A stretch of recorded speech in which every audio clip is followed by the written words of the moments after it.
박근혜 대통령은 즉각 하야하라. 지금껏 사실무근 근거 없는 의혹 제기라며 모든 최순실 관련 의혹들을 완강히 부인하던 대통령의 해명들. 그러나 지난 10월 26일에 대국민 사과를 통해 모든 것이 사실이 되었다.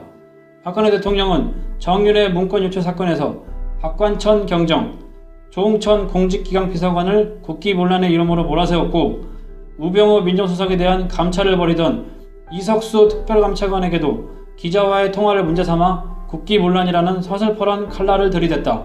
하지만 그토록 서리빨 같은 독설로 무서부리의 권력을 휘두르던 박근혜 대통령은 정작 본인은 스스로가 최순실 개인에게 연설문과 일정, 정부 인사 과정 모두를 사전 결제받음으로써 참담한 국기문란 행위를 저질렀다. 우리 국민은 그동안 참 많이 참고 인내했다. 국민에 의해 선출된 대통령이기에 최소한의 법적 관념과 양심은 있을 것이라 기대했다. 국가는 무슨 일이 있어도 국민의 편이라는 상식이 지켜지는 나라이길 바랬다. 2014년 세월호에서 수백 명의 목숨이 바닷속으로 가라앉아 죽어간 뒤에도 대한민국은 법이 지켜지는 희망이 존재하는 나라라 생각했다.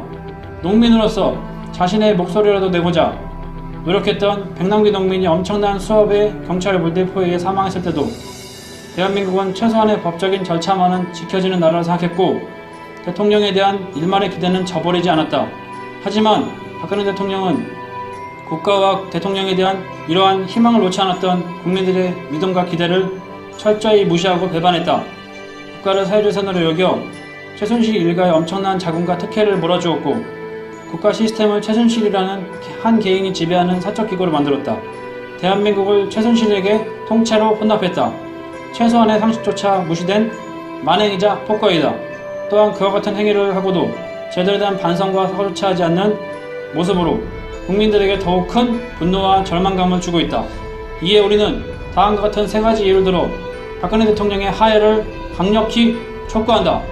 하나, 박근혜 대통령은 헌법에 보장된 대통령의 공식적인 업무, 연설문 작성, 일정 관리 등 국가기밀 업무를 아무 직위가 없는 사인인 최순실에게 맡김으로써 대통령으로서의 역할을 스스로 포기했다. 하나, 박근혜 대통령은 미르재단과 K스포츠재단, WK와 같이 최순실과 그 측근들이 만든 개인재단, 회사들의 창립과 기부금 모금이 있어 재벌들에게 사실상 막대한 기부금을 갈취했고 최순실 개인에게 특혜를 주기 위해 정부를 동원, 초법적 권력을 행사했다. 하나, 박근혜 대통령은 국가의 안위, 국민의 안녕을 책임져야 하는 대통령임에도 철저한 기밀과 보안이 유지되어야 하는 대북 접촉, 외교 안보 정책에 대한 문건들을 사전에 개인에게 유출했다. 이것은 반역행위이며 이적행위이다. 대통령으로서의 역할을 스스로 포기한 것이다. 국가 시스템이 아닌 개인 최순실의 지시대로 행동하는 대통령은 대통령으로서의 자질이 없다. 대통령으로서 국가 기밀 유출을 묵인 또는 방조해 스스로 대통령이기를 포기한 박근혜 대통령은 하야하라. 국민들에게 더 이상 모욕감을 주지 말고 모든 책임을 지고 즉각 하야하라.